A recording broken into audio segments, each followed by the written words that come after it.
Community Opportunities Residential Services Participant Handbook. Residential Services Mission. To assist people to become more independent, we provide support, education, and encouragement to be part of their community. Residential Services. The main goal for our Residential Services program is to provide a variety of housing options and living arrangements, such as non-disability specific locations. Participants can decide where they want to live, who lives with them, and who they want to provide their supports within their financial means. Services are geared to assist individuals increase their level of independence and become active members of their community. Admission to residential services. First, we receive your name as a person who wants to live here, usually from your case manager or service coordinator. We get information about you from other agencies that have helped you. When there is an opening, we invite you to the home to tour it, meet with everyone at the house, learn the house rules, and spend the night when possible on a trial visit. If our services are right for you, you will decide if you want to live here. Admission to residential services. If you want to live here, we set up a move-in date. We will have a meeting with you, your family, or other people who are important with you, and your case manager or service coordinator to decide what you would like us to help you learn. This will be part of your individual or person-centered service plan. If you live in a home owned by Community Opportunities, you will sign a rental agreement. At the end,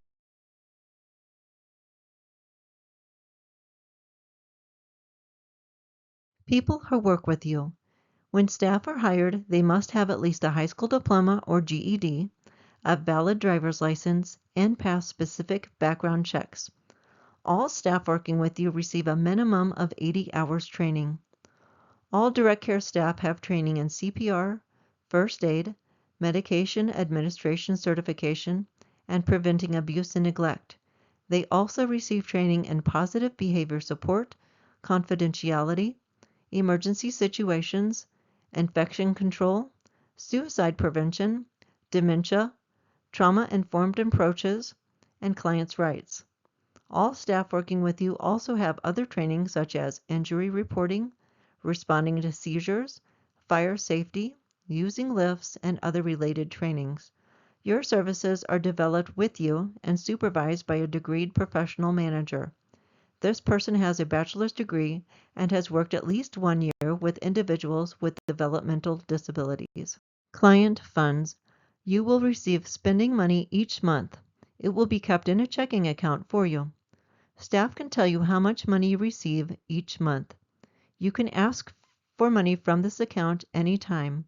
It is best not to keep a lot of money at your house. Staff can help you open an account at a bank, or you may keep your money in a locked box at your home. If you work, you will also get a paycheck. Staff can help you budget your money if you need help. Fees for services. There are fees for services. Some of the money comes from Community Opportunities and some from the Department of Mental Health. If you have a paying job, you may have to pay some rent, which will be based on how much money you make. You will receive a bill every month telling you how much you owe. Bills can be paid to the administrative assistant or the accounting assistant. Staff can help you budget for these bills and show you how to pay them. We will accommodate you. If you need reasonable accommodations, such as an interpreter or help getting into and out of a building, or language assistance if you have limited understanding of English, let us know and we will do everything we can to assist you. Reasonable transportation modification procedure. Passengers with disabilities may request modifications to current service procedures to access the service. Modifications will be made when possible. To make a request, contact your community living specialist or program director at least 1 day prior to the trip. Choice, rules, and responsibilities. You have a choice of where you live and who you live with, and things you do in the community, including things with people who do not have disabilities. You may choose how to decorate your room, have a key to your home, and a lock for your bedroom if you wish. You have a choice how you spend your free time. You may invite friends and family to your home. If you smoke, you can only smoke in certain areas. You have the responsibility to participate in all areas of your life such as helping with chores in your home, such as cooking, cleaning, and laundry.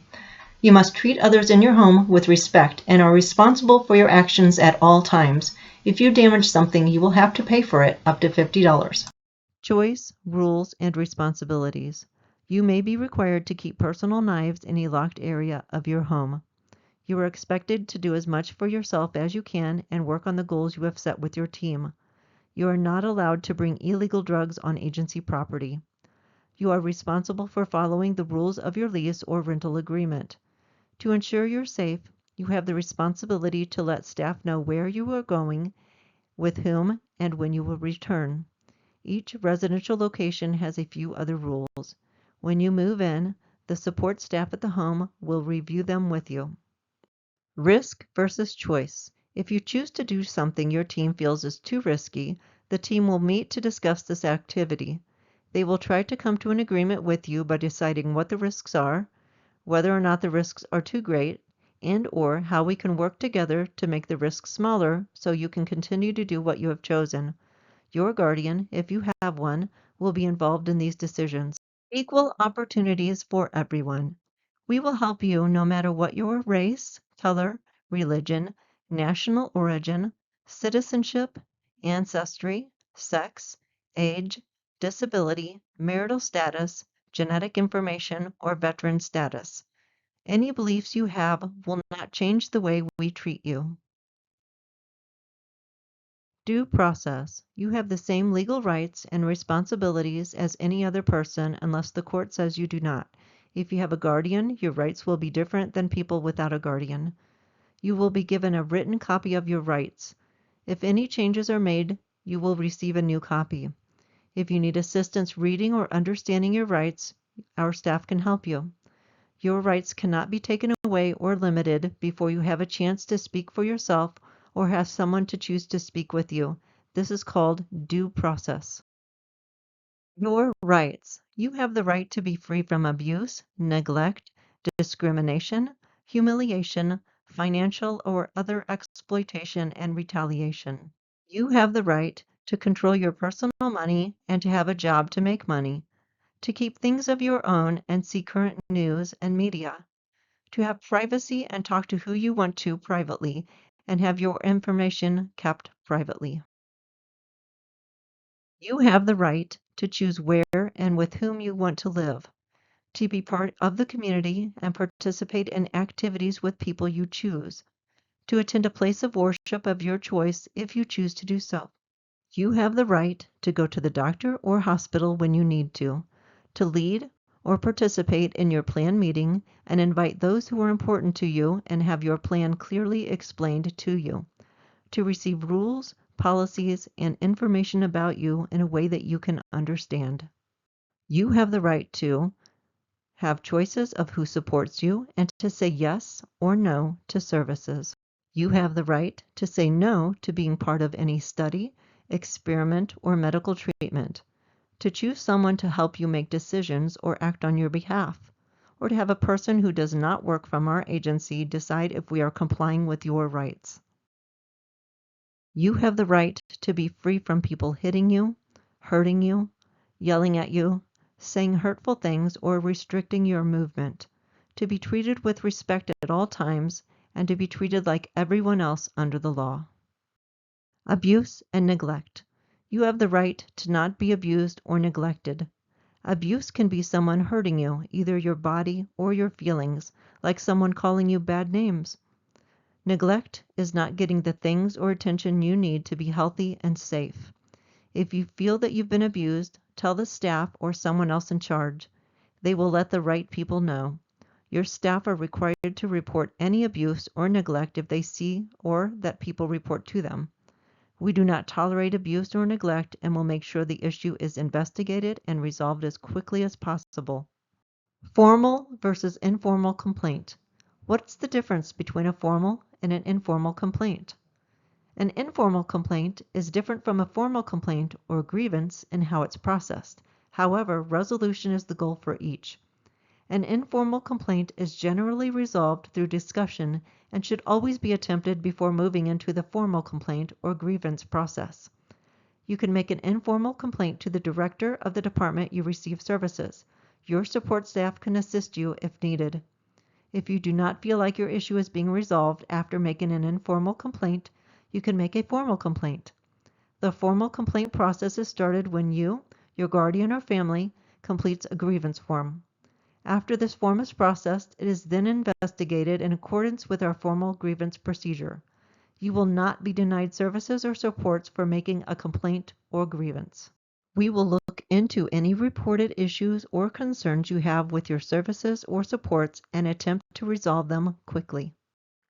We will try to help resolve any concerns you have, but if you feel your rights are not being respected or you wish to report abuse or neglect, you can call Department of Mental Health Office of Consumer Safety toll-free at 1-800-364-9687, 8 a.m. to 5 p.m. Monday through Friday, or Missouri Department of Health and Senior Services toll-free at 1-800-392-0210 24 hours a day, or Missouri Protection and Advocacy for advocacy and legal services toll-free at 1-800-392-8667, or Missouri Relay, call 1-800-735-2966.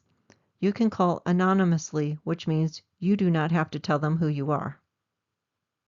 Information about you will be kept private. Your personal information.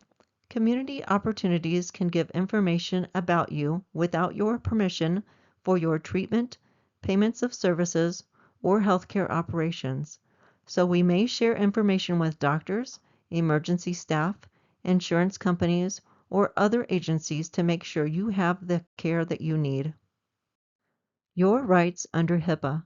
Some of your rights are: you can see a copy of your records, ask for changes to your information, ask with whom we have shared your information, talk to us at your home or in the office, have a full copy of the Notice of Privacy Practices, or make a complaint if you think any of your rights have not been met. Health information exchange and artificial intelligence. Our agency uses something called a health information exchange, or an HIE. An HIE is a secure computer system that helps doctors and providers, like our agency, share important health information safely. This helps us take better care of you and avoid delays. You or your guardian can choose not to be in the HIE at any time by telling us in writing. Our agency also uses artificial intelligence, or AI, in our SetWorks data system. Your information is kept safe. It is not shared or used to train AI. AI can review data to help us plan for your care. It can also write notes and complete reports so staff have more time to spend with you. Information and communication technologies. Our agency may use technology to help provide the services and supports you need. Examples include remote monitoring, assessments, coaching, consultations, and planning.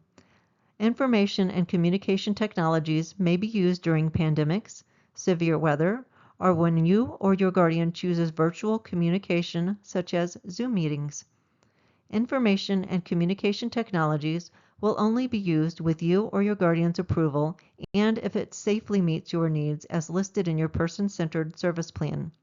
In-person services and community access will not be limited. Community resources. We have many resources available to you. You can request a list from your community living specialist or program director. If you need help with something that's not on the list, please let us know. Do you have any questions regarding any of the information covered in this handbook? If you do, ask your staff or program director.